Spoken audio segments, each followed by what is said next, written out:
Seiko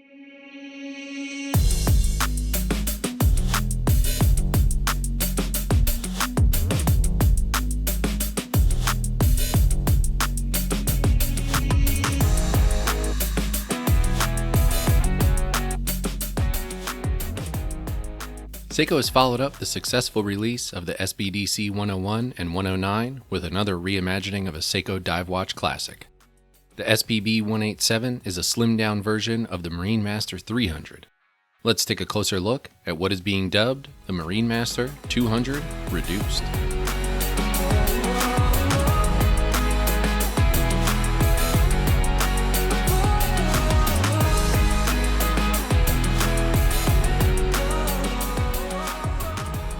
The first question I was asked when I received the SPB187 in for review was how does it wear compared to the Marinemaster 300 and SBDC127, also known as the Marinemaster 200.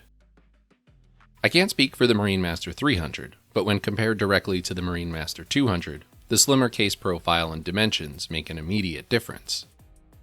Even with a lug-to-lug of almost 49mm, I didn't feel it wore that large on the wrist. The case styling that is used on the SPB187 features dramatic turn-downs in the lugs and various cuts and bezels which break up the case.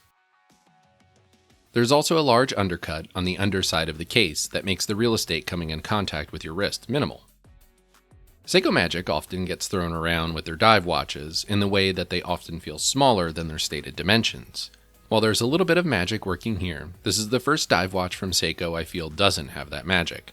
It's a great fit on the wrist, but it does feel exactly like you would expect a 42mm dive watch to feel like. I had a few gripes about the bracelet on the SBDC101 and 109. I felt like the end links didn't properly fit their respective cases. I can say that that issue has been remedied here. The flow of the case of the bracelet is what you should be looking for in a $1,200 dive watch. That being said, I'm still not in love with the clasp that is used on the SPB187. I realize it is built with a diver in mind, but Seiko hasn't done much to improve their bracelets over the last several years. I'd like to see more innovation in their bracelet and clasp implementation. As you would expect from an upmarket Seiko diver, the dial is executed beautifully in most respects. The sunburst blue is captivating to look at when it catches the light. I found that the dial color used was extremely similar to the sunburst blue Oris Aquas. Both dial colors appear black most of the time and pop when in sunlight. I also like the combination of the blue dial with the black bezel. It adds a little variety outside of the blue dial, blue bezel combinations we often see. The lume application is top notch. The heavily applied lume plots glow brightly and hold the charge for a significant amount of time. The lume was often glowing brightly after sitting on my nightstand overnight. As I said in my reviews of the SBDC101 and 109, I would like to see Seiko start adding lumed bezels to their Prospects models.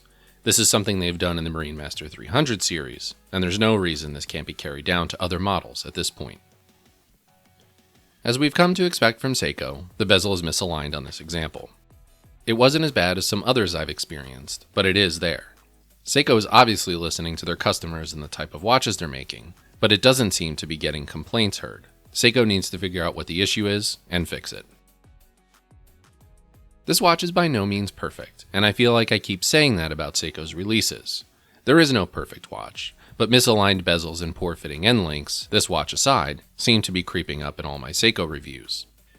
Even with all that, the SPB187 and Seiko divers in general are watches I keep coming back to. They simply look great and wear even better. It is almost easy to ignore their faults because the other things shine through so brightly. I've had some time to ruminate on the big three Seiko dive watch releases from the past few months, and the SPB187 frequently entered my mind as being the one. Time will tell if it can overtake the Willard as my favorite modern Seiko. Thanks for checking out the video review, and for the full written review, head over to watchclicker.com.